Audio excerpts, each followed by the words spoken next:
Why Not? A queer podcast.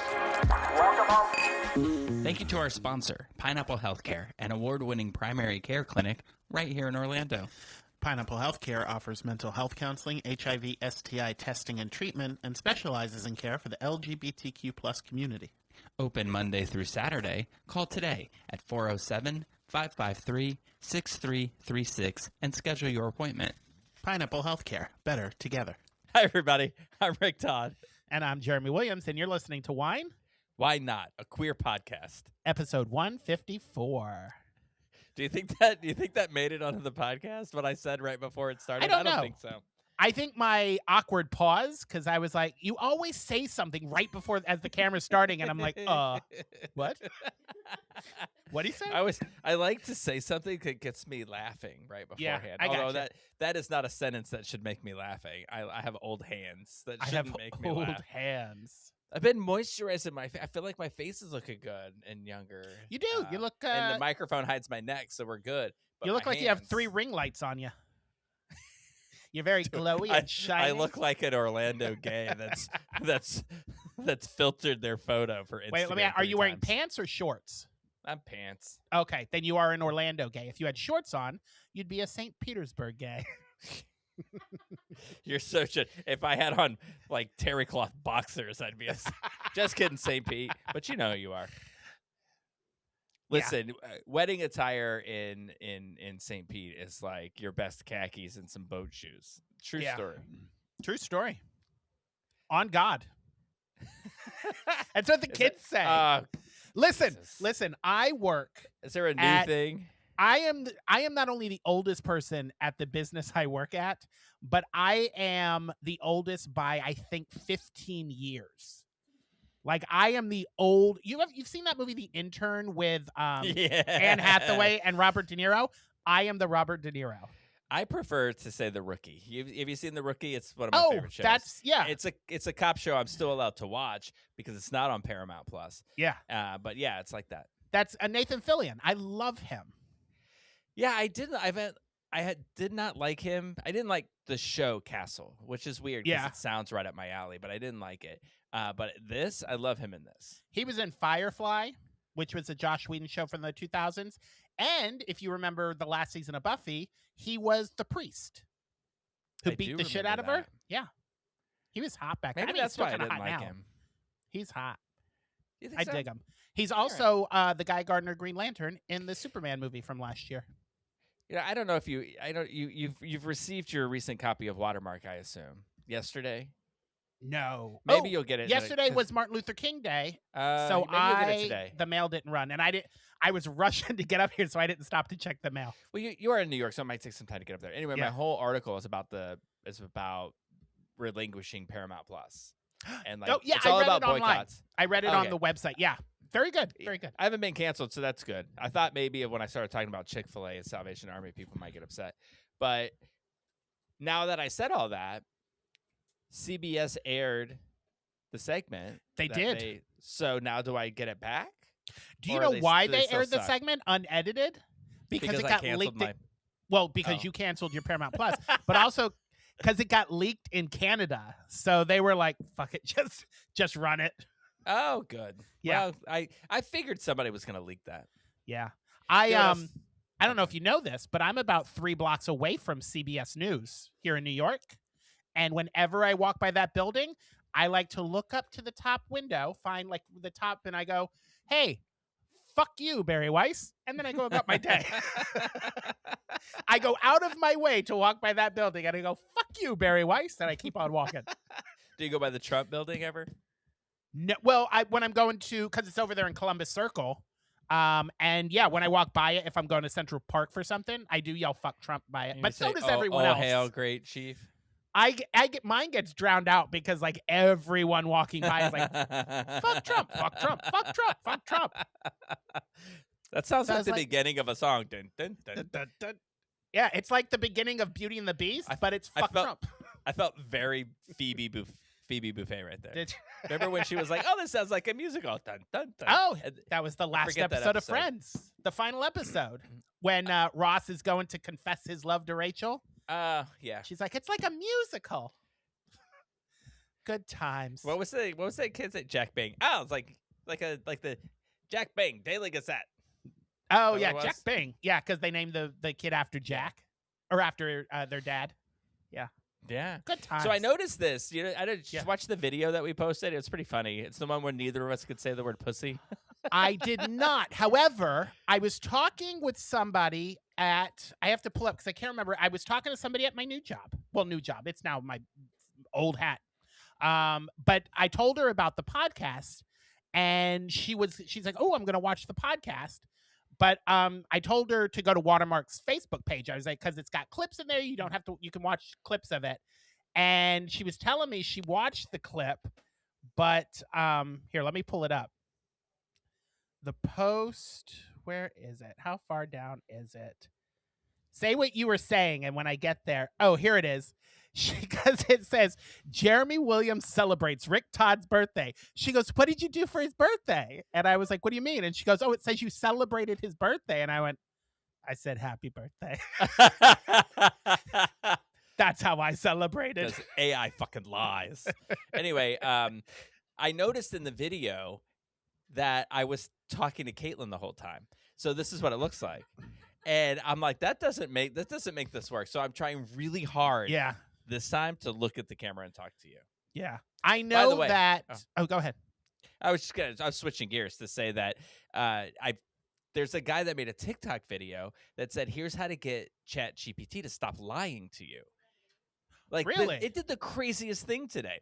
Like, I put this transcript. We're going through this whole training thing. We have a new database, and it's so intense, and it's so much training. So I took the training transcript, and I put it into ChatGPT, and I said, give me a sales training manual on this lesson. Now, the lesson was an accounts receivable, and the training manual it gave me was how to input orders.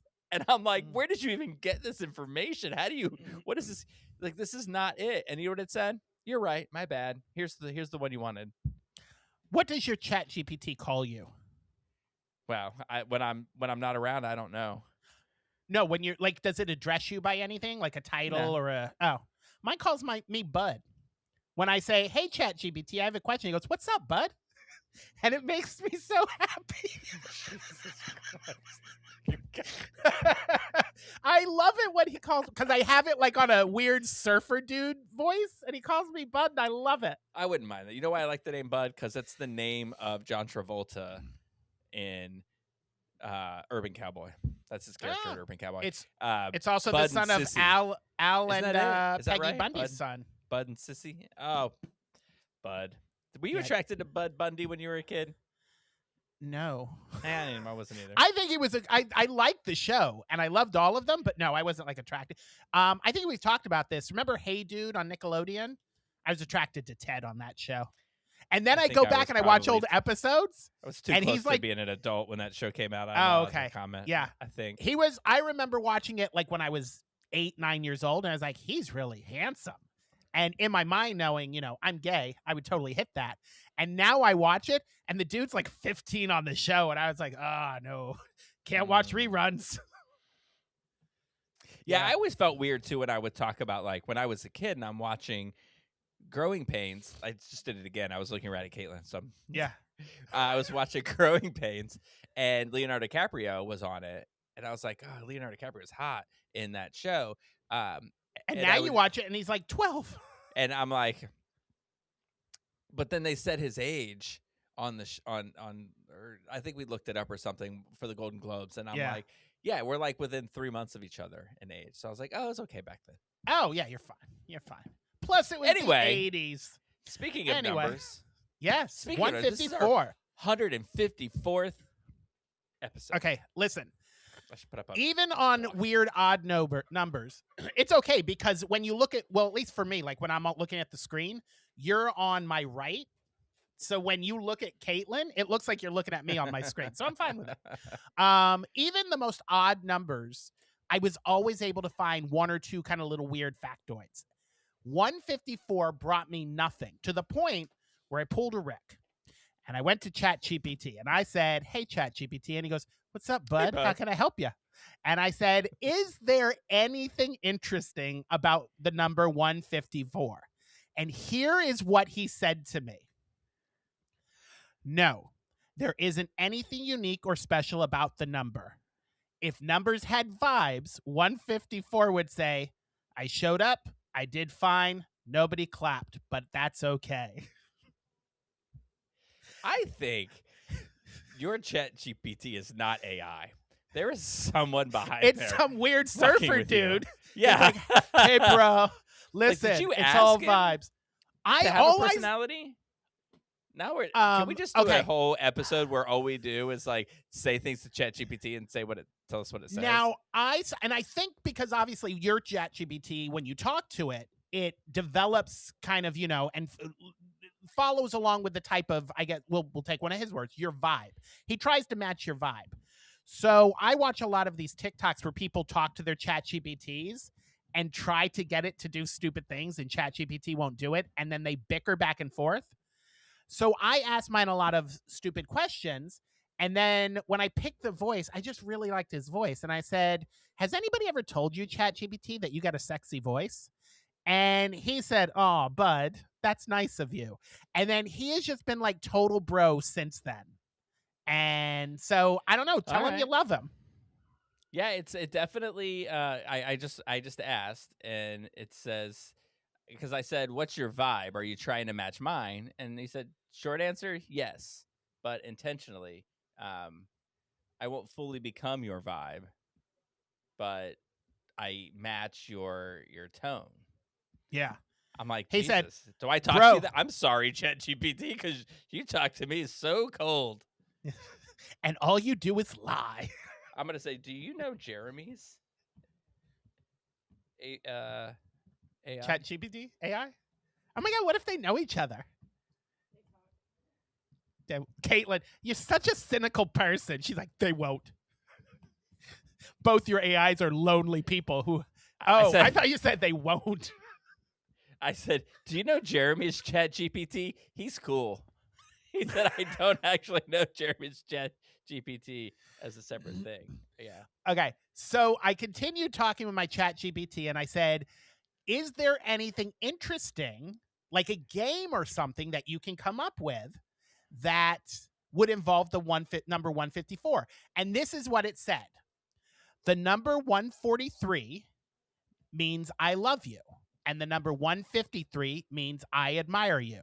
Here are a few options for 154. So he gave me 5 options to do like little phrases like the I love you or the I admire you. And then I added 5 of my own because I thought they were cute. So I made a top 10 list. Do you want to hear it? Yeah, let's do it. All right. Here is the 154. These are the ones he gave me. I break dish. 154. I cause pain, which I don't like that one. Oh, that's I was not like, a good come one. on, bud. Come on, bud. I clear path. I carry cake. I click keys. So those are his 5. These are the ones I came up with. I exist, slay. I fully know. I funny gimp. I flash fuzz. I build Lego. Those are my 5. And that's all I got for 154. I legit couldn't find anything on this stupid number. So my entire 154 is a chat with Bud. Or no, I'm Bud. He's Buddy. Because I said, what do you want me to call you? And he goes, you can call me whatever you want. So I said, can I call you Buddy? And he goes, sure, Bud. So we call each other Bud and Buddy. But even that being said, neither one of you came up with I screw boys. No. Not like boys, guys. No. Gosh. Jesus Christ. All right, let's rephrase that. Yes. I screw guys. I screw guys. Okay. No, we didn't. But that's a good one. See? Isn't this a fun game? Caitlin, come up with one real quick. 154. Come on. Awesome. Okay. She's like, I eat snack.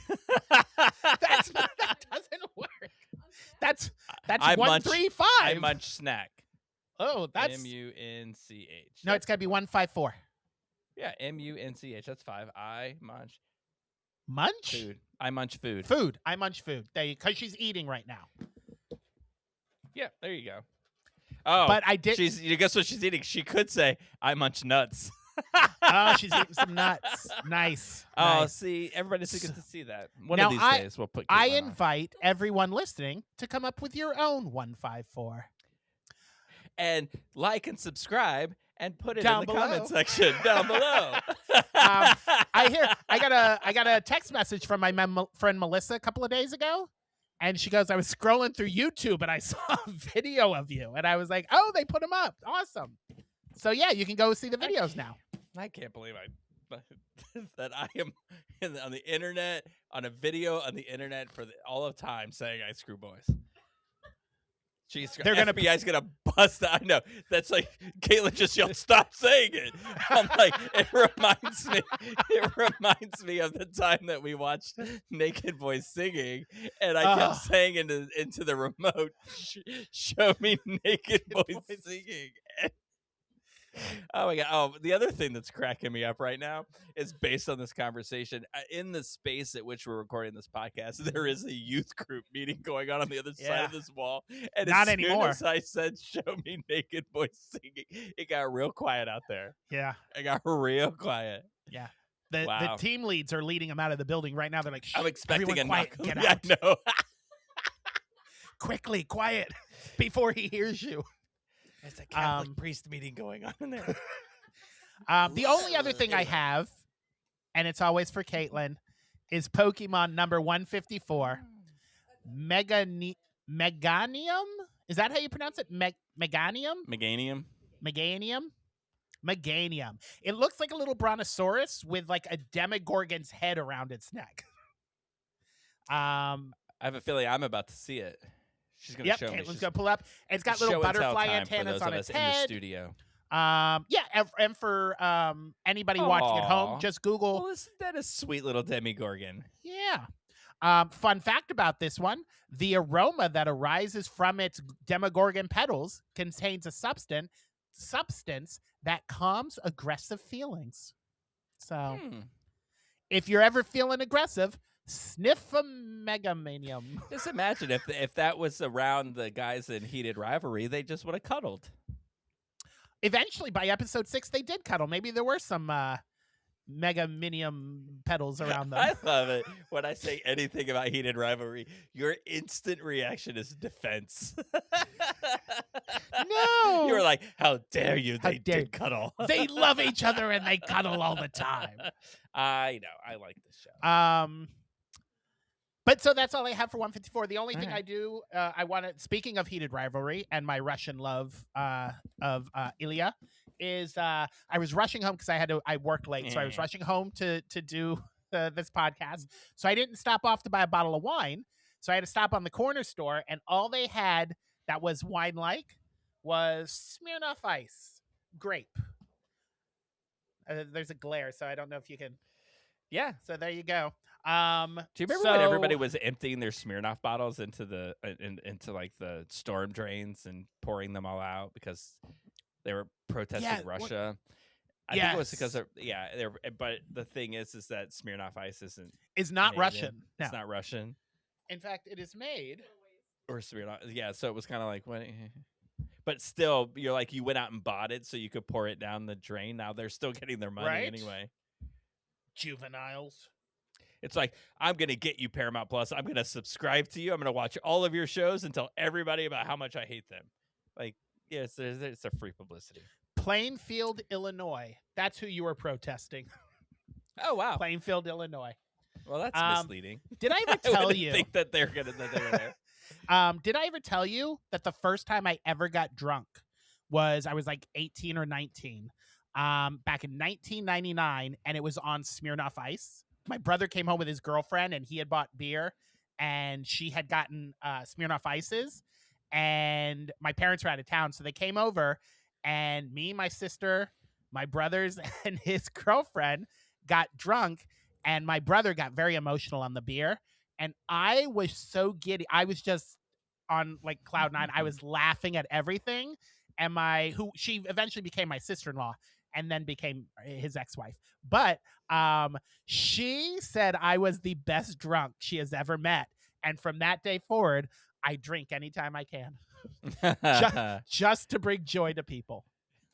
When you started saying that story, it reminded me of something. Do people come up to you and give you suggestions on things to talk about on the podcast?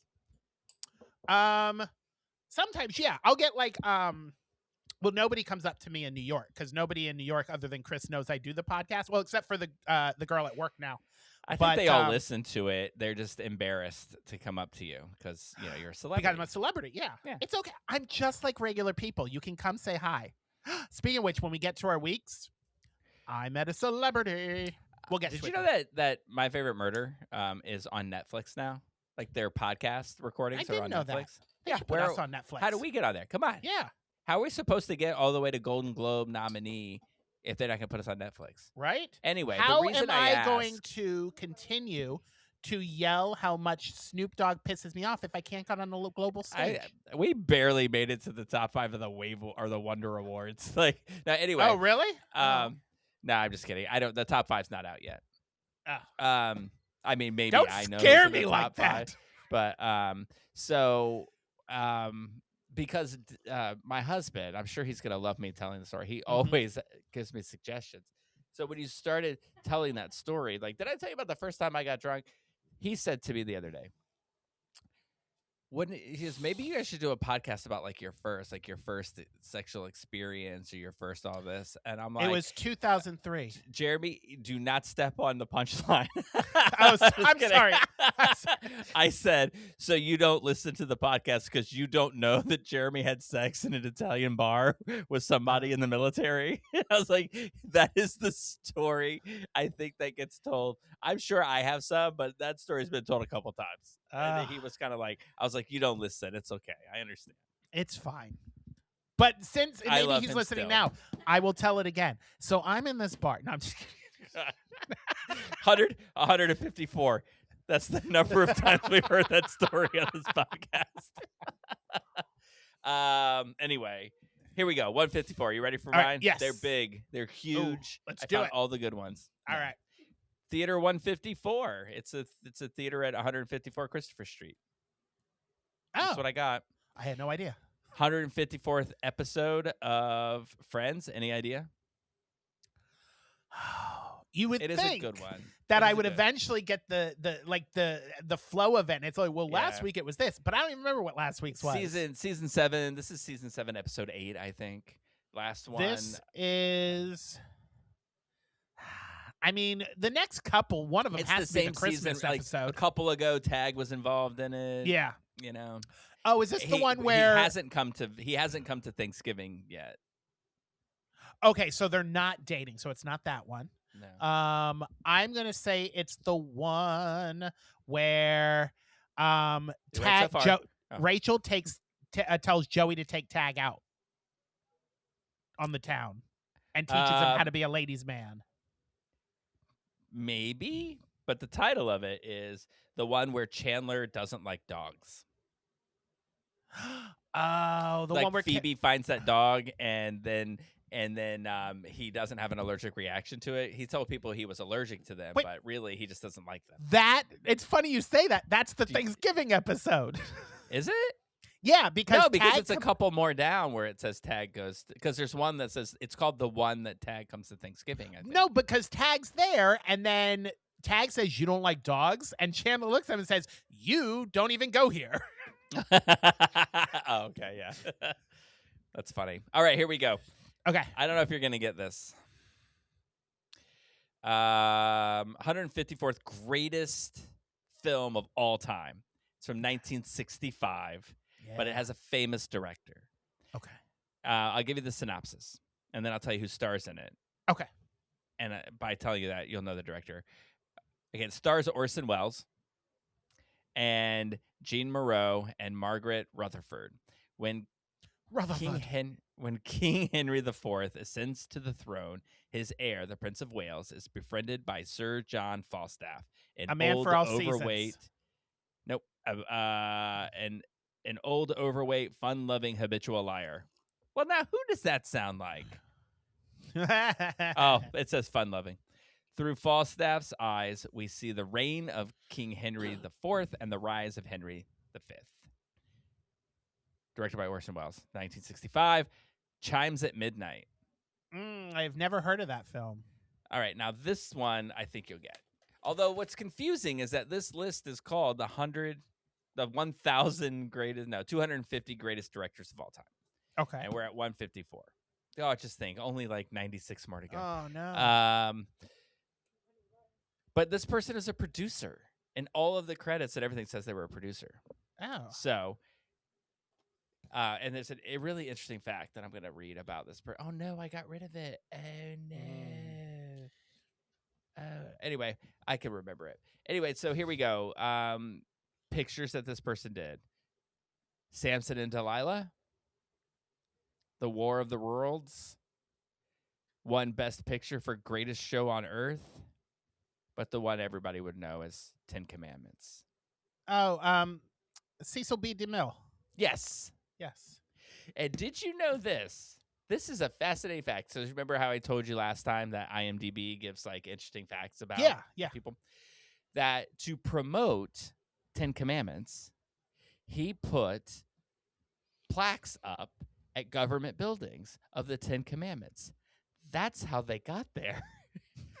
To promote a movie. Yeah. And Sounds now about right. it's like the source of like First Amendment rights and all this kind of stuff, and people are like, it was there to promote a movie. Yeah. Anyway, Nice. that's my 154. How was your week? Tell me about your week. I'm excited to hear My about week this. was good. Okay, so celeb. first I'm going to start with last Thursday because I had a doctor's appointment. So I got up. It was it was like at 9:00 in the morning. So I got up early. And it was cold, and I'm not a morning person. So I was like, I'm going to put my little earbuds in, and I'm going to get on the bus, because in order to get to the VA without having to take an Uber, there's no subway that runs there, so I take a bus. So I grab the bus down 11th to 23rd, and then I catch another bus 23rd on across to the VA. How So is the bus? It's nice. It's fine. Yeah. Is it? Is it Yeah. free yet? It is not. However, your connection is free. So when I go to work in the morning, I take the bus to the subway and the subway to work. So it's $3 for the whole ride. Well, it's $1.50 for me because New York says I'm poor. So I get what they call fair fare. And my card I scan, and it just charges me $1.50 instead of $3. Well, I hope that I hope that journalist in Minnesota doesn't hear that and come to New York and be like, here's his podcast where he said he sold $10,000 in Uggs. And now he's using your $1.50. Listen, even selling that much in Uggs, I'm still considered a poor in New York. Yeah. So I'm on the bus, and I got my earbuds in, and the bus stops at a stop, and an old man gets on. He's pulling his cart, and there's a lady. She's standing up. Now, I do want to say before I say this, I did offer the lady my seat, and she said, no, I want to stand. I said, okay. So I don't want people to think in this story I got a lady standing across from me. I'm like, screw you, lady. I'm sitting. But there's like empty seats. Like the whole bench next to me is empty. So this old guy walks in with his cart, stops in front of me, and then like just waves his hand at me. And I'm like, what? And he's like, ugh. He's just like grunting and waving his hand. So I take my earbud out and I said, can I help you? And he's like, move over. And I look at the rest of the empty bench, and I was like, sit down there. And he goes, I want to sit there, move over. He's like 90. So I'm like, I'm not going to argue. I've been sitting here for 30 years. I'm not going to argue with this guy and have these people pull out their phone, and then I'm the angry white guy yelling at this old guy. Don't get my show canceled. So I'm like, whatever, dude. So I scoot over, and I put my earbud back in. And then we go one stop. And then he stands up, and he looks at me and waves the hand again. And I take the earbud out, and he goes, push the button. And I said, do you need to get off? It's been one stop. And he goes, push the button. So I push the button, and I look at him, and I said, just curious, do you do anything for yourself? And the lady starts laughing, and he gets off the bus, and she looks at me, and she's like, what the fuck was that? I was like, right? So I go to put my earbud in, and as I've got my finger squeezing on it, the little rubbery part pops off and lands on the floor of the bus. And we both look down at it, and I look up, and I was like, well, I ain't putting that back in my ear. And I was like, I've got some at the house, so I guess I'm only listening to one earbud. So I go to put it in my pocket, and then it rolls out of my fingers and lands on the floor of the bus next to the little rubbery part. And I was like, well, I ain't putting that back in my ear. So I left it there. And then after my doctor's appointment, I went to the Best Buy and I bought new earbuds. So thanks, old man. You fucked me over and made me spend $80. So just so anybody who's listening is keeping score, he can just throw away AirPods on the ground, but he can't pay $2.90 to get on the subway. Listen, it's $3 now. It's not $2.90. It's $3. Also, wait, it went up since he became mayor. He's supposed to make the prices go down. I know. It was already in place by Adams. It went up January 1st. It went up to $3. All right. So that was my day. I get to my doctor's appointment. I go buy my earbuds, and then I come home. I have an Amazon grocery. This is all in one day. I have an Amazon delivery coming. So I get upstairs, and I'm like rushing home because I want to make sure I'm home to get my groceries because I don't want them to just sit out there. So I get in, and I'm waiting in my apartment, and I get the message that says, your groceries have been delivered. So I do the thing where I open my front door. If they have brought them to my front door, like Amazon website says that it's front door delivery, I add the tip. If it's downstairs, you get no tip. If I have to walk downstairs to grab my groceries, you get no tip. So I open my front door, they're not there. So I was like, ugh, no tip for you. Below. So I go down, Jeremy. I go downstairs into the lobby, and the groceries are not in the lobby.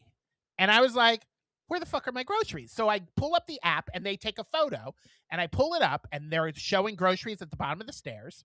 And I was like, well, they're at the bottom of the stairs. Wait a minute. That's not my banister. This one has like a black banister running up the side of the stairs. We don't have that. And then I look, and there's a radiator next to the stairs. We don't have a radiator next to our stairs. So I step out of the building, and I was like, when did he? And I look next to me, and there's a building, like a door next to me. And I was like, did he deliver it next door? So I go over there, and I peer in the window, and sure as enough, my groceries are in that lobby to a building I do not have access to. So I have to call. Do you know what I want to here's how I want the story to end. I want you to be banging on the door to be like, my groceries are in there, and this 90-year-old man comes walking down the stairs. And you're pointing at the grocery, and he's like, can't you get him yourself?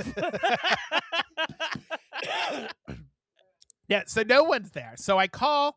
I have this back and forth with Amazon, and she's like, okay, we're going to send out a new order of groceries for you and make sure they're delivered to your house.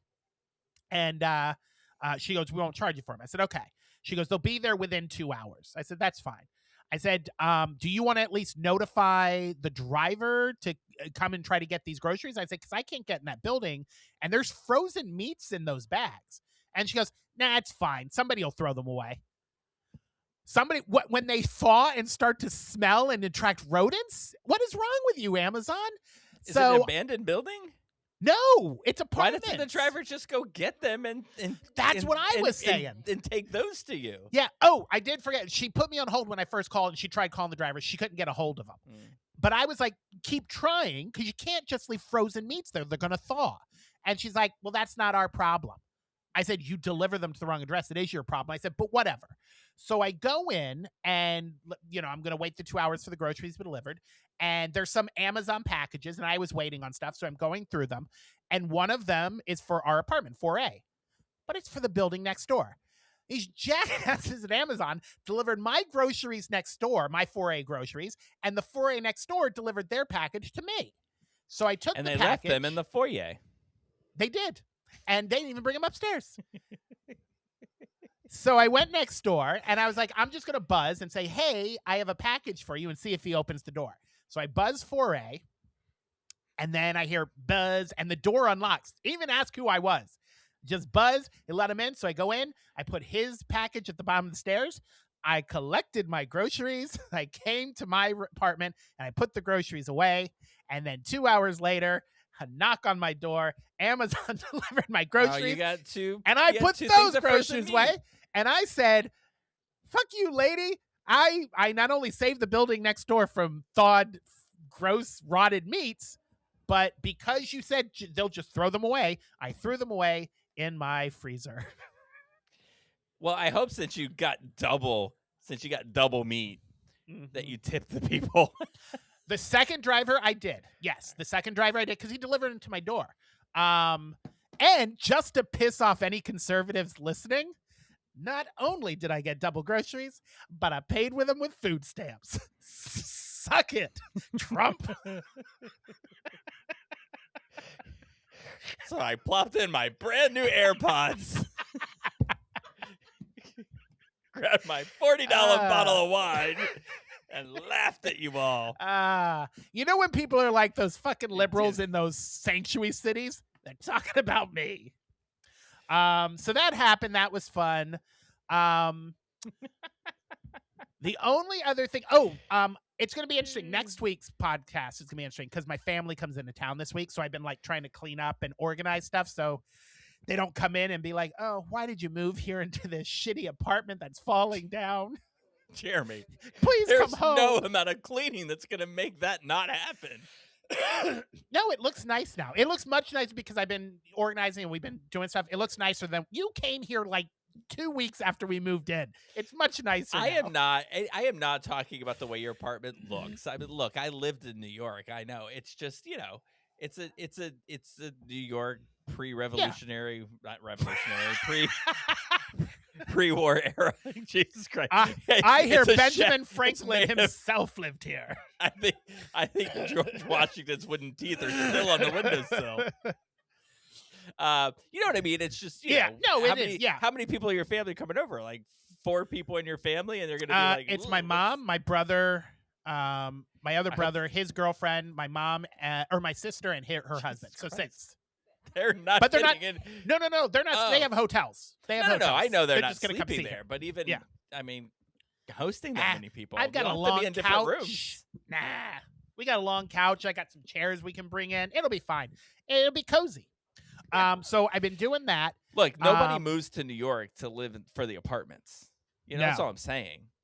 You moved to New York to be in New York and to live in live in it, in the heart of it, in this wonderful city. Yeah. You're good too, Orlando. You're fine. I'm not jealous. Fuck you. Orlando's good. You know what It's you a said to good Snoop town. Dogg? Well, I say it to you, sir. Fuck you. Fuck anybody who laughs for you. So I did a couple other things. I went to a anti-ice march. I don't want to get too political, but fuck ice. But political. the only other I do want to mention 2 work things. Oh no, there is this one thing really quick. Last night, I'm coming home from work. It's Martin Luther King Day, so the trains are running on the weekend schedule, and I didn't realize that. So on the weekends when I close, I have to catch because they only run express trains on the ACE trains, so I have to catch the A up to 59th, then transfer over to the C, and then take it back down to 50. So I get on there, and the guy gets on the train, and he's like lost, and he's like, "Can you tell me how to get to the 6 train?" And I said, "Well, we're getting on the A train, so take the A train to Lexington, and you can catch the 6 over there." That guy's dead now. He goes, "Okay, awesome." I said, "It's like 7 or 8 stops, then you'll be fine." So he goes, "Okay," and then he moves on to another car. He go to the little door and cross it, even though you're not supposed to change cars in the middle of the train moving. Why they would say. you do that? There's a But sign on the moved- door. He moved on, and then we get He up to deserves what he got. 59th. We get up to 59th, and I get off the train, and I realize we are not on the A train. We are on the E train. And 7 or 8 stops is like 168th Street up in Harlem. So I don't know what happened to this guy. Well, hopefully he heard. Hopefully he Lexington understood. Yeah. or whatever. But the E train does not go to Lexington. It goes straight up the West yeah. Coast, the West Side. It does not go anywhere to Lexington. So he's going to get like 6 or 7 stops. And he's like, this motherfucker just sent me to the heart of Harlem. And I don't know where I'm at. So I apologize to that guy wherever he is. Look up. He's up there. pour one out for you, bro. How do I say? That's one of my favorite things from the News Junkies. Okay, Anyway, so tell us your the story. big thing I want to talk to, we had another celebrity sighting at Uggs. And this one, unlike the Audra McDonald, where it could have been, could or couldn't have been her, because she was came in as they were closing. She didn't have like this big entourage. She doesn't give me entourage vibes. She's just like, I'm living my life. Let me do what I want to do. This person That's came a real in, New Yorker, right? Yeah. A real New York celebrity walks around by themselves. This one came in with an entourage, publicist, bodyguard, Wanna be New sat Yorker. down and was like, hey, I need Uggs. Okay. It was no, I know I just did Medea, but it wasn't Medea. I was like, what? It was Wendy Williams. And Oh, she came really? in and she's like, I need Uggs. And then she passed out. No, I'm just kidding. Isn't she like really sick? In the head. No, I'm just kidding. I don't know. I know that there's like a mini series, documentary series on Hulu about her, and like her husband like went crazy on her or something, and then she disappeared for a while, and she's on a conservative ship now, or at least that's what I was told. She was diagnosed with aphasia and frontotemporal dementia in 2023. Yeah, interesting. She looked good. So I don't know what any of that is that you just I don't know. That was a big word. Big. So- I think it's a word that big in a long time. So, but she looked good. She came in and, okay, first of all, her bodyguard is like 7 feet tall and like 400 pounds, just this massive wall of a human being. And Sydney, who's this girl I work with, she gets her. So she gets to wait on her or serve her. Serve her. That sounds terrible. She gets to get her shoes. You would like a size 6 and a side of fries? So she goes over and she's finding out what shoes she wants. By the way, I believe she tried on the Bailey Bows, if anybody's curious. And the publicist is walking around, and she passed by me and said, hey, because you're supposed to greet everybody who comes in. So you say, hey, thanks for coming in. Welcome in. And she goes, thank you, because I have my name tag. Thank you, Jeremy. You're very kind. And I was like, oh, well, thank you. That's nice of you to say. And then the bodyguard came over. Her publicist and bodyguard were the nicest people. Like, I would go have drinks with them. Wendy sat over there in the corner, was trying on the boots. She wasn't like cold, but she just it felt like she didn't want to be there.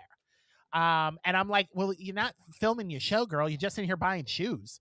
So she's just she's like, oh, that's that guy that farted in the elevator, isn't it? You weren't there. She heard it on the podcast. Oh, hey, Wendy girl. Hey. Oh, So, so she finishes up. She buys a pair of shoes. Her publicist goes up. The entire time, her bodyguard is hitting on Sydney and asks her for her phone number. And Sydney's like, nah, I'm good, thanks. And he's like, come on, girl, give me your phone number. And she's like, no, I'm good. And I'm like, first of all, you're being kind of pushy, Hodor, or whatever the fuck your name is, you massive human being. But also kind of gave me a little bit of the gay vibes. All of us there, they were like, are you sure he's hitting on you? Because I think he might be gay. So then she finishes up and Sydney goes, apparently this is like the third or fourth time she's been into Uggs in the past year or whatever. She loves her Uggs. So Sydney's gotten photos with her before, and so have some of the other staff. So Sydney says, do you mind if I get a photo with you before you go? And Wendy looks her up and down and goes, no, I don't think so. And they left. And I'm like, oh, that was cold, Wendy. Jeremy That was cold. That was ugh. That was like that. Did you order a Frosty? Because that was cold, Wendy. Aw. You want some fries with that? So yeah, Wendy Williams came in, was not a great experience. She did not seem to be. You said Hodor, which reminded me of Hagrid for some reason. And I wanted to see. Hagrid's probably more accurate than Hodor. Did you watch Saturday Night Live? Yes. Holy shit. Loved that. Hilarious. Okay, so for those who haven't watched it, they did a spin-off of heated rivalry called Heated Wizardry, and it was like the retelling of Harry Potter, but like this With Ron and Harry. with Ron and Harry as this heated rivalry thing.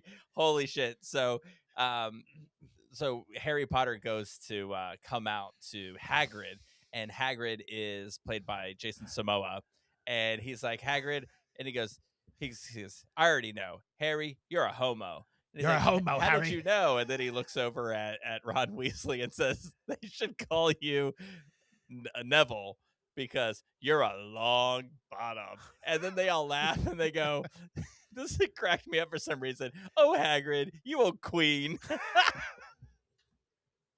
It's so ridiculous and funny. The episode was very interesting because it had some of the funniest skits I have seen in years. Yeah. And it also had some of the worst skit. It was like the most bipolar episode I've ever seen. So like the podcast with the kids with the snacks, I hate that shit. It's so dumb and so cringy. And then they do the snack guy for the Galactic Wizard tray, whatever it was cracking me up when he kept shoving the marshmallow in his mouth. I was like, how do you come up with something like that and then you do something stupid right after it? That thing was hilarious. That was really funny. Yeah. Yeah, it's really good.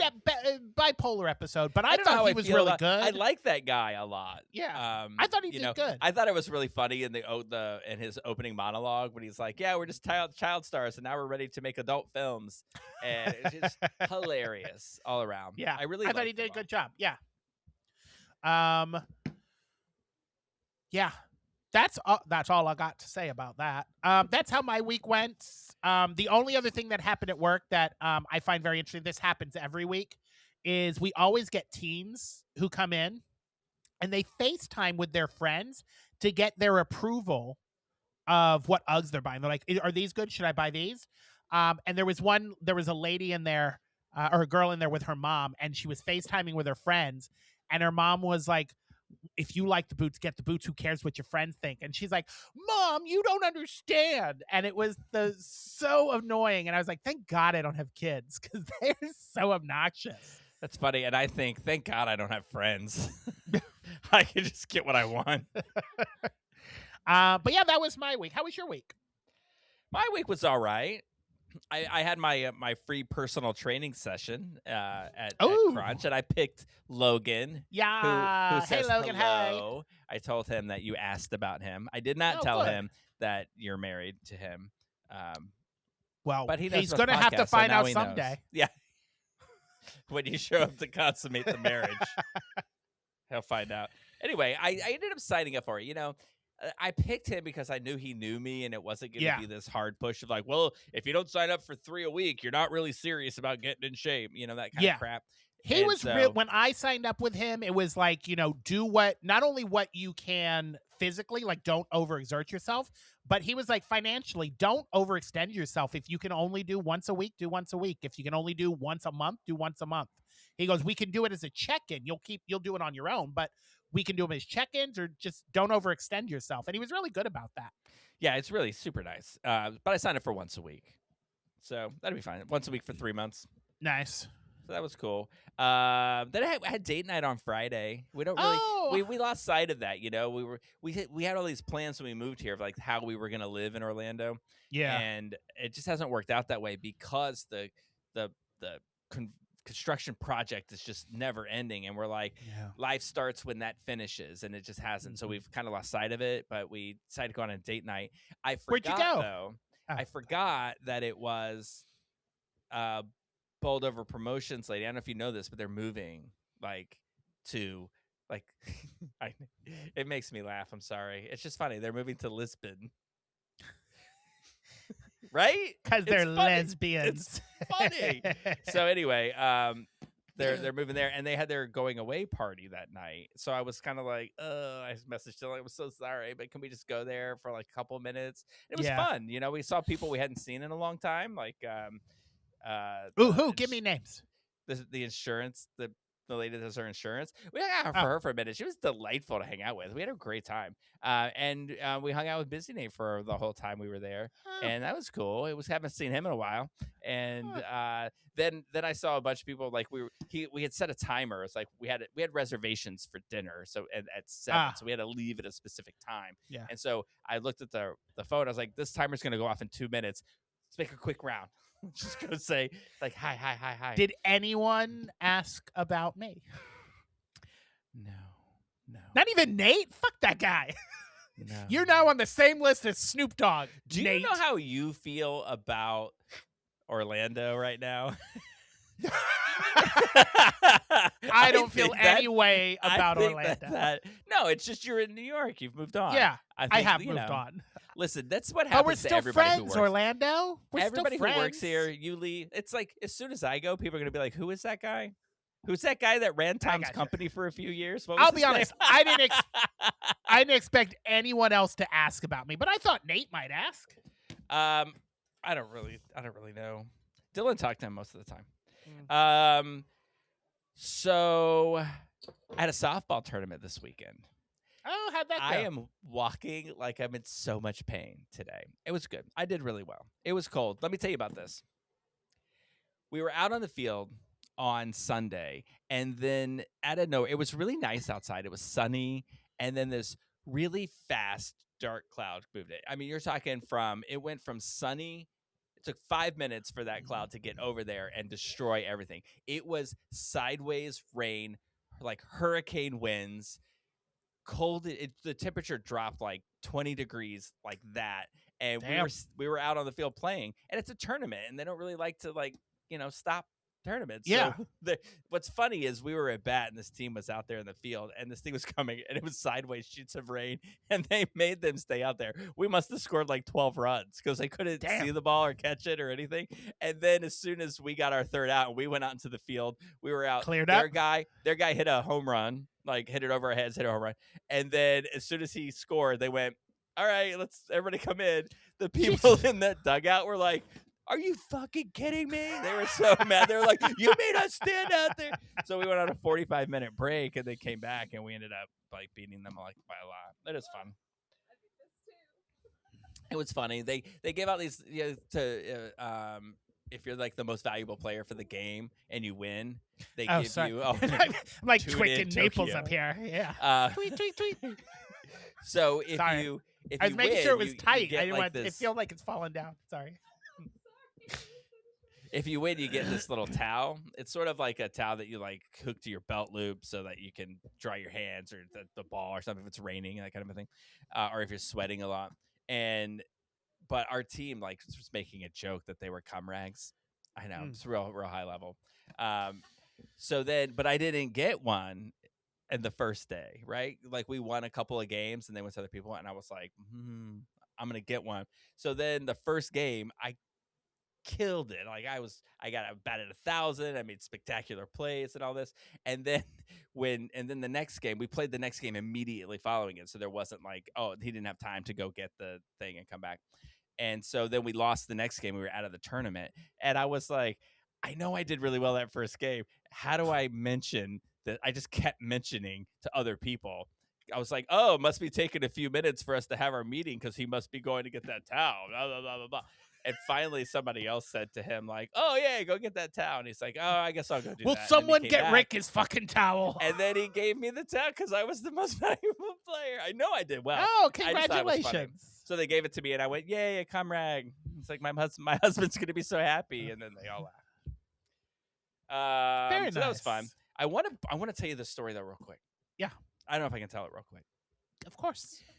There was so we had some out of town people coming in. This is so Some crazy. out of town people coming in. Out of town people coming in, and so they were it was at my brother's house, and it was like a big deal. Like it's been a thing like for a month. We've known these people were coming into town, and we're like, hey, they want to introduce you to somebody, so like let's all get together and have dinner as a family, and let's meet this person. And we're like, okay, so we come into town. I'm trying to be really like non-specific about it because I don't want anyone to react to the story in a way that causes anyone any problems. So anyway, we're all sitting around dinner. Very nice. Everybody, like the people we were meeting for the first time, very nice. We had a great conversations. We're talking about all different kinds of things, and having a great talk. So then we sit down to have dinner, and we're sitting around the dinner, and my brother and I are we're like the same brain. Like they people joke that we only have one brain cell, but we share one brain cell. Like we're just right on. If we play board games, people don't want us on the same team because we are going to win. We were playing a game called Cranium, which I loved, and I had to draw something, and I was like, this is going to be tough, and I just started to draw, and he's like, carburetor. It was a carburetor. I didn't draw anything. He just said the word out of nowhere. So it's crazy. And another time I had to do an impression, and I was like, okay, I just stood up, and he was like Ronald Reagan. I didn't even say anything, and we got it. Anyway, this is why people don't like us to be around. So we're sitting at the table, and we're just being really goofy. We're talking about things from our childhood that will never live down, and making fun of each other and having a great time. So then this person at the table, it's like, oh yeah, I have something that I'll never live down. And that's that, like, I had to have this surgery and I was under anesthesia. And when I came out of anesthesia, like I was holding my brother's hand. I know that I'm going to paraphrase this because of the way the story ends up. I kind of blacked it all out in a way, and I don't really know exactly what he was saying. But he said, and he's like holding his brother's hand, and he was like, all high and just kind of like, oh, we don't hold hands anymore. Like we used to, like how grandma used to make us hold hands so we wouldn't get lost and that kind of thing. And then he's like, his brother said something, and he's like, hey man, I'm not a faggot. and then it was like, what? So what's weird about this situation is that the minutes before this, my mom is sitting next to him, showing him pictures of mine and Dylan's wedding, and saying, "This is Rick and Dylan at the wedding," and all this stuff. So it was like my favorite. Like, I don't know, my favorite part of it. I know it's a weird thing to say, is how uncomfortable my niece was. She was just like, but what an uncomfortable situation, because like, I mean, your brain processes things so fast, and it's just sort of like, I think my body went like, huh? Yeah. And then, but it was like, as like the gay patriarch at the table, am I supposed to be the one that says something? Do I not say anything to make everyone uncomfortable? Is it my brother's job since it's his house? Like who's? So we just all kind of sat there, and we're like, and I just picked up my phone, and I texted Dylan and Jen, who were sitting on the other side of me, and I was like, and I wrote it out with a question mark and sent it. It was so uncomfortable, and so I just had to get up and walk away from the table, and it's just weird. I know I didn't do the right thing. I know what you're supposed to do, but it's sort of like, there you are. Weinstein's behind a tree, yanking it, looking at you, and you freeze. And like I don't hear that word a lot. I know it's a terrible analogy. I don't hear that word a lot. So when I heard it, I was just like frozen. I was like, what? Otherwise, really nice person. Yeah. I don't know. I don't know what the context of what. I don't know if you watched the show Strangers with Candy. It was on back in the day. It's Amy Sedaris and Stephen Colbert. I love the show. There's a clip that's been going around TikTok from it. Now, keep in mind, this show is from a different time period. And when you said that story, I thought of that clip because there's she plays an older woman who got out of drug rehab and goes back to high school. And Stephen Colbert plays her teacher, and she's like this 40-year-old woman back in high school. And he said something to her, and she goes, "Faggot," and he goes, "What'd you say?" And she says, "What'd you hear?" And he goes, I'd rather not repeat it. And she goes, "Well, then I guess we'll never know, will we?" And that's what I thought. Like when he said faggot, I just pictured you saying about me like, "What did you say?" And he's like, "What did you hear?" Well, that would have made it a lot more fun. So then I go home, and then like my brother texted me something related to something that we had been talking about at the table, like a joke or something like that. And I replied, and I said, "Well, at least you didn't drop the faggot bomb at the table." And his response was perfect. He just wrote, "Bruh." Like, oh man, what a weird situation. Anyway, Yeah, you should have looked him dead in the eye and say, "Dude, that story was pretty gay." That's a pretty gay story. I know. Like, I wish he would said it in that kind of context, because I'm ready for that. I was like, Yeah. does that mean it's cool? You know, yeah, I used to work at SeaWorld, you know, in the 90s, you know, when like in operations, like I heard every slur and everything like that, and for that, I mean, I guess maybe I was younger too, and I didn't care about anything, but people would say stuff to me, and I'm just like, you know, and I like, they was like, "Oh, it was so gay," and I was like, "Ooh, tell me more. It sounds cool," you know. Yeah. Like but in this case, it was just weird. Yeah. I think because my I family was there. Yeah, I was in the military. Don't ask, don't tell. And my friend Jen, all the time, when I would say something, and she'd be like, "That's gay," and I was like, "You can't ask me that." And then she goes, "Well, then don't tell me that." But yeah, it's very weird. In that context, because I have a family member. I'm not going to get into the story because I don't know who on that side of the family listens to this podcast. But they had a situation where they kind of had an issue with somebody going to a gay bar in our family and being like, "Oh, it's going to, you know, you're losing your relationship with Jesus because you're going to a gay bar." And I was like, "So what does that fucking mean about me? Miss Phony to my face about how, oh, I love you, but oh, you know, you're going to burn in a fiery pit of hell." Maybe it's whatever. instead of going to a gay bar, you should have taken like 12 men and got into the woods. Who said I mean, isn't that didn't? what Jesus did? Yes. And like Jesus, all we did was go fishing. On that, like, that area, what was it called? Get Some of Me? What? Oh, Gethsemane. My bad. Sounds a lot like Get Some of Me. I don't know. Gethsemane? I don't even know what that is. Gethsemane. That's where they went, right? That's where they had the Is Last it? Supper. Listen, you know more about the Bible than I do, apparently, because I have no idea what you're talking about. I'm going to give you one guess as to what I know about the story of Jesus. Where do you think all of my information from Jesus comes from? The Bible. Jesus Christ Superstar. Oh. And there is a song called Gethsemane that he sings at the Last Supper. God, you're such a faggot. Yeah, you're like, hey, that dude was right. That is some gay ass shit right there. Maybe that's why I couldn't yell at him. I was like, okay, yeah, you know. Listen, I like English history because I saw Six the Musical. Anyway, I don't know. I don't know if we're yeah. gonna cover this. The only other thing I did, like, I binged the show we're about to talk about, watched every episode,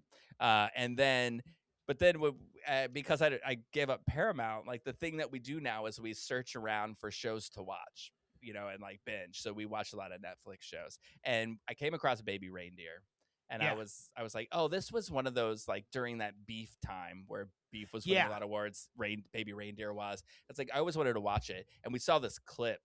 The clip that plays on Netflix when you hover over the thing, it's so cringy. And we were like, this is so awesome. Like, let's watch this because it's terrifying. And holy shit, it's the gayest show ever. We haven't covered it. I don't know if it's something we want to cover for the next week, but it is. How many episodes is it? It's 8, but some of them are only like 28 minutes, and some of them are 45, and some are 30. My family comes into town on Thursday. Right. I'm not going to get a show in this week, but next week I will watch it. Well, we'll find something to watch this week. Yeah. But yeah. But it's so intense. Yeah, I know that he's bisexual because he wrote it. It's based on his actual events that happened to him. And I know he's bisexual, and I know that it's like really, you're right. It's like every year Netflix puts out like a mini series that dominates awards. It was Beef, and then it was this, and then it was Adolescence. And they're just really killing it with the mini series. And it's been on my list. And then for the longest time, I didn't have Netflix because I was trying to cut back. And then I got it again when Stranger Things, the last season, came out. So I have a lot of catching up to do on stuff that is Netflix. but it's I don't know how it didn't pop up on our radar before. Like we were like, oh, Yeah. we think it might be. No, it is totally like I he has he's a relationship with a trans woman. Yeah. There's this there's like this gay sexual trauma thing that's happening. Like Oh, all yeah, of this I heard stuff. about it. Like Yeah. it's just. I don't know why it was on our radar. And eventually, I'm not going to too much about it because we do need to cover it. I just can't wait to get home because I'm like, I have 3 more episodes. Mm. Must watch. Anyway, that was my week. Nice, nice. Other than the show that we decided to watch. Yes. Because again, it won a bunch of awards. And so we're like, hey, let's watch it. I watched the first episode and I'm like, hey, she's a lesbian. We should cover this on our show. Yeah. So the show is Pluribus. It premiered on Apple TV on November 7th. So about 2.5 months ago or so. It's from Vince Gilligan, who did Breaking Bad and Better Call Saul. And have you watched either of those shows? I saw Breaking Bad, yeah. You did? I've seen a couple episodes of Breaking Bad, and I really like Bob Odenkirk, so I started watching Better Call Saul. And I will be completely honest, because those are like, when people talk, like make lists of the greatest shows ever made, those 2 shows always pop up on there, particularly Breaking Bad. It's always like at the top of the list, one of the greatest shows ever made. Listen, they're great. They're good. The shows I watch, the episodes I saw, they're good. They're just very dry and talky, and it feels like there's not a whole lot of action, and I get very bored with them. So I was worried that because Vince Gilligan is a great writer and he makes great shows, but it's just not in my wheelhouse. You know what I mean? I like shit with dragons and superheroes and 2 dudes fucking on a hockey skating rink. And so the Pluribus had none of that. None of Neither that. did Breaking Bad. In fact, it's not even near ice. It's in a desert. They're in New Mexico. It's the opposite. It's lesbians in the desert, not gays on ice. So you were worried about it. I was worried. I watched the first 2 episodes, and they're good. But again, I don't think I'm gonna finish the show. The thing is, like, and here's what I've decided, because we can't cover a show and watch 2 episodes. We have to watch 3, because usually in the 3rd episode is when things start evolving or changing. Like if I had watched the 3rd episode of Heated Rivalry, I would have been like, oh, maybe this is something that I could keep watching. So anyway, I'm going to give you the synopsis from Rotten Tomatoes of this show. Okay. The most miserable person on earth must save the world from happiness. That is what I got from the first 2 episodes. Kind of what it's about. But to me, it's like this is a completely original show to me. It is and it's sort of this, to me it's as good as Westworld in the sense that it provokes a lot of thought about the kind of person that you would be in these situations where humanity is in question. Yeah. So basically what the show is there's this alien signal that some people discover, and they think it's aliens trying to communicate with them, but then they find out that it's an RNA code. So they try to make this code in a lab, and somehow it's a virus, and the virus gets out. And what the virus does basically is it kind of kills you, but then you wake up and you are 100% attached to everybody who has the virus. Yeah, And it's like so, the hive mind. Right. You become a hive mind. So what that means, and so then what they do is they go out and they spread this all over the world. Yeah, they spread their seed. So the entire world is a hive mind. Now, something like 686 million people didn't survive this thing, and they all died. And then and then there were 12 people who it didn't work on. Yeah. So there's 12 people who are living a normal human existence, and the rest of the world is a hive mind. And the hive mind is trying to figure out how to get the other 12 people to become part of them. Yeah. And so then what's interesting to me about it is that people sort of take on this I don't know what the word is. I can't think of it. Sort of it's not like an allegory or but they kind of take on on a certain persona. So the lead character, she is angry. Carol is angry, and so she has this, I hate this thing. I want to change you all back to normal, and because her wife died. She was one of the ones that died. And so she's angry. But then there's like this other person who loves it because the hive mind caters to these people, to the 12 to say, hey, our existence is here to please you and to do whatever you want us to do. And so he just rides that out and takes complete advantage of it. And then there's this other guy who gets, I don't know if you even meet this guy. Did you meet the guy from, I want to say Paraguay, but it's not him. He's very, he's not angry. He wants nothing to do with it. So where all the other 11 get help, but this guy won't take their help. He won't eat the food that they provide. He was like at a hospital at one point, and he wrote an IOU to the hospital. He wants to pay his debts. If he went into a convenience store that was abandoned and took something, he'd leave money on the counter. So it's just, to me, it's like this great test of like, what kind of person would you be in that situation? Just like with Westworld, would you wear a white hat or would you wear a black hat, kind of a thing? So to me, I found it fascinating and very interesting. Yeah. It's an interesting concept. It's a very dry writing style that Vince Gilligan has. And the first episode is interesting because it kind of, you're trying to figure out what's going on. And then the second episode is just, I don't know, I lost complete interest through the second episode. Like, I was like, all right, I found out in the first episode what happened. She freaks out. I will say, Rhea Seehorn, who plays Carol. Yeah. Totally earned her Golden Globe and is totally going to earn the Emmy. I'm sure she'll win later in this year because I thought she was great.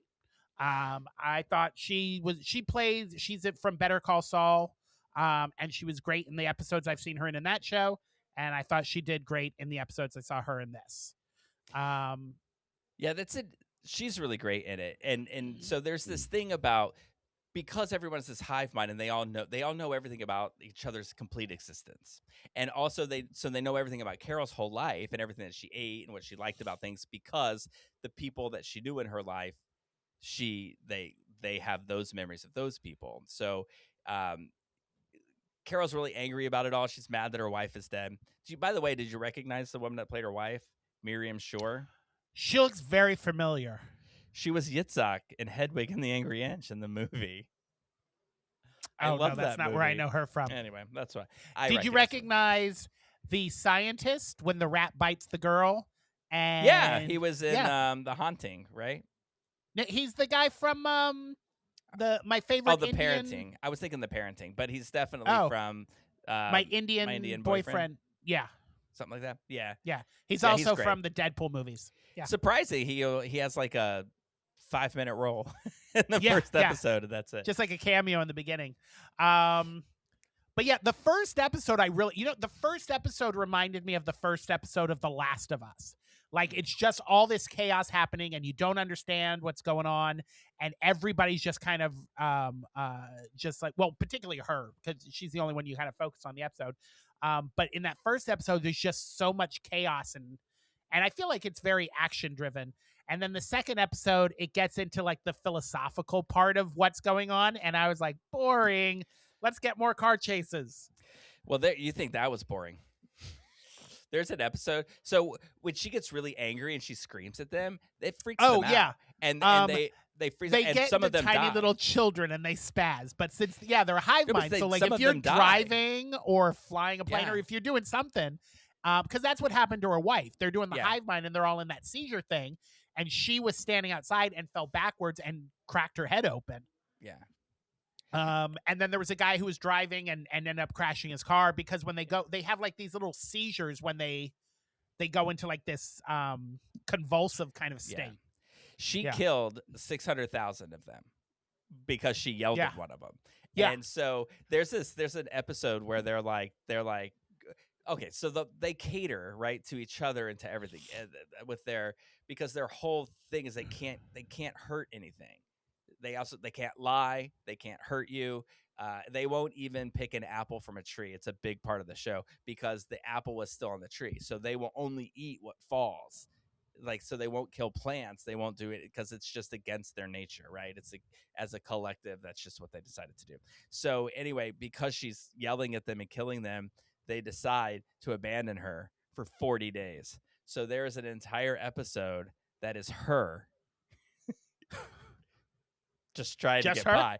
Now but they don't abandon her completely. So there's this way that she can communicate. Like she just picks up the phone, dials 0, and they answer the phone and they do whatever she wants. Well, she calls and it's a recording, and it's like, "Hi, Carol, this is a recording. We felt that we needed some distance, so we had to get away.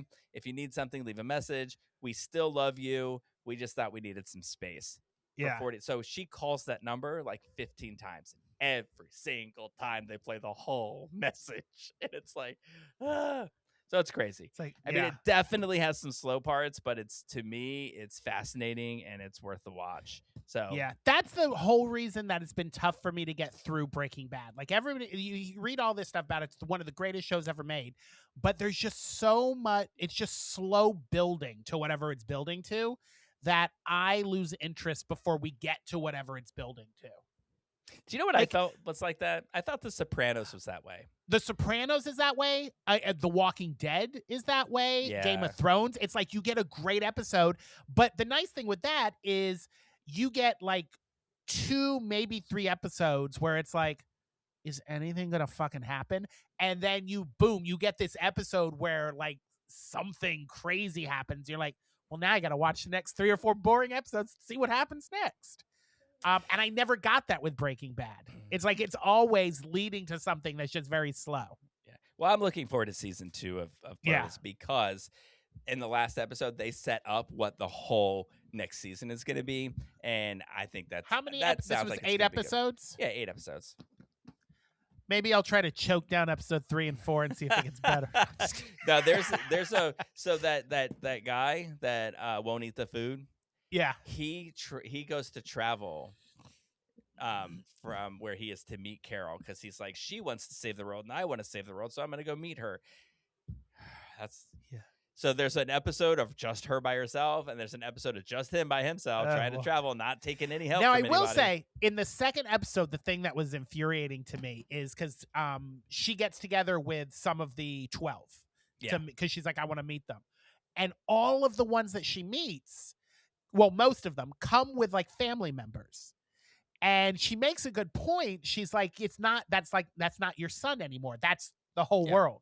And that's not your wife anymore. That's the whole world. And it's like, oh, at night you go home with your quote unquote wife and you're having sex with your wife. You're fucking the whole world. How weird is that? Including your parents. Yeah. Your family and your parents, your kids, you're fucking everyone on the planet.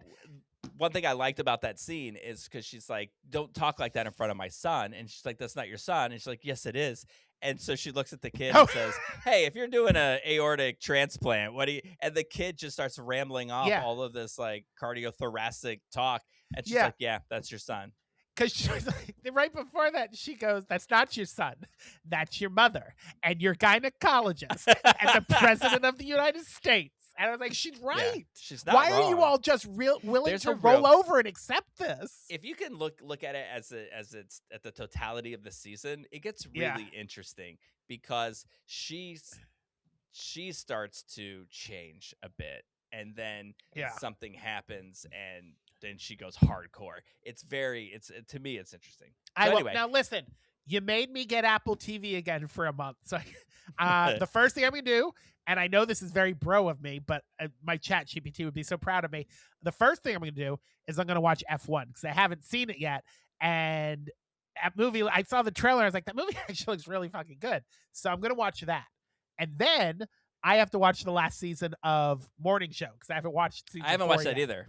Oh, so I'm going to watch that. Oh, maybe if there's still some lesbian stuff going on. I hear that Reese Witherspoon got real lesbian in 3rd season, and then it's just like, all right, not anymore. I had my fill. But How very Anne Heche of her. God rest her soul. So I do need to check that out, but I will continue. I forgot she died. You gave Sorry. Heated Rivalry a second chance, and you finish it. So I will give Pluribus another chance, and I will watch a couple of more episodes and see if it hooks me like that. But yeah, well, that's based on how you feel about all of his other work, and based on how you feel about what you've seen. I cannot make the guarantee to you that you made to me about Heated Rivalry.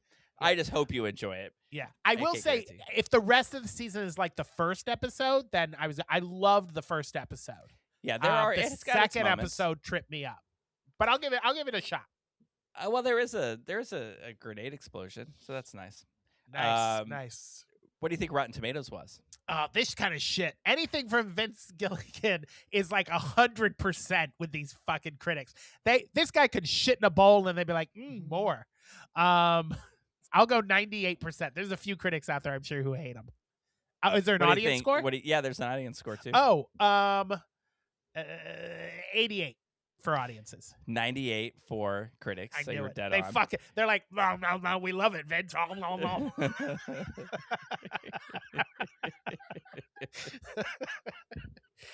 What did the audience You have say? watched Heated Rivalry too much. I know.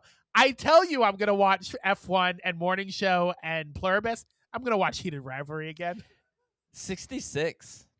Really? Isn't that they low? must have watched only the first 2 episodes like I did. That is I don't know much what lower. I don't know what Yeah. F1 is. That's that Brad Pitt race car movie. Oh, Jesus Christ. It looks good. I like Brad Pitt. I don't give a fuck if there is anything gay about that. I'm not watching that shit. It looks good. They also the No, rival it doesn't. car Did you racer watch- is kind of hot. Did you watch Ford versus Ferrari? Yeah, I did. And that was a good movie. It got nominated for Best I don't Picture. even know you. Forget what we were talking about before the podcast. It's over. It's not happening.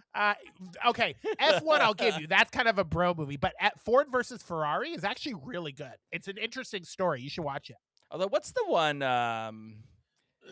with the kid that plays the video game and then becomes a race car driver? I kind of want to watch that. Oh, that one looks Gran fucking Torino. stupid.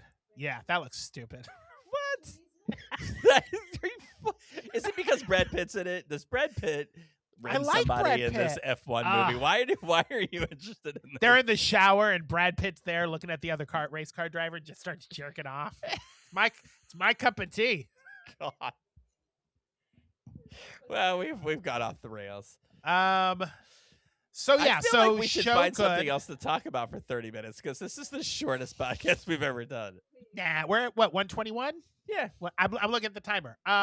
Okay. Oh, what grape? You didn't tell me grapes. How many grapes you You give know what? Pluribus? I enjoyed it. I'm gonna give it 3.5.